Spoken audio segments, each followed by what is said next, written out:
এই ভিডিওটা একবার ভালো করে দেখো। সময় দেখাচ্ছে ১,২,৩৪,৫৬৭ ঘন্টা। প্রথমে মাথায় আসে, এত লম্বা ভিডিও কি আদৌ সম্ভব? ইউটিউবে কি কেউ ১৪০ বছর ধরে ভিডিও বানিয়ে গেছে নাকি? চলো হিসাব করি। একদিনে আছে ২৪ ঘন্টা। এই ভিডিওর মোট সময় ১,২,৩৪,৫৬৭ ঘন্টা। এখন ২৪ দিয়ে ভাগ করলে পাওয়া যায় প্রায় ৫১,৪৪০ দিন।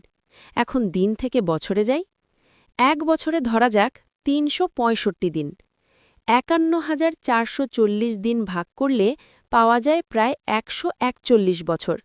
মানে এই ভিডিওটা যদি সত্যি হতো, তাহলে এটা শুরু হতো আমাদের দাদার দাদার জন্মেরও আগে। কিন্তু এখানেই আসল টুইস্ট। ইউটিউবে একটা ভিডিওর সর্বোচ্চ লিমিট মাত্র ১২ ঘন্টা। হ্যাঁ, ১২ ঘন্টা, এর ১ মিনিটও বেশি না। তাহলে এই ১৪০ বছরের ভিডিও আসে কিভাবে? এর উত্তর খুব সিম্পল। এগুলো আসলে লাইভ স্ট্রিমের রেকর্ড।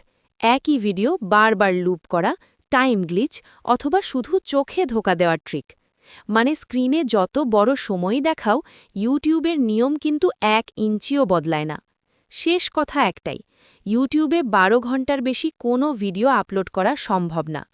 আর যেগুলো হাজার ঘন্টা বা শত বছরের মতো দেখায়, সবই টেকনিক আর ট্রিক। এখন বলো, এই হিসাব জানার পর মাথা ঘুরছে না? ভিডিওটা কাজে লাগলে লাইক দাও আর এমন মজাদার হিসাব নিকাশ পেতে ফলো করো।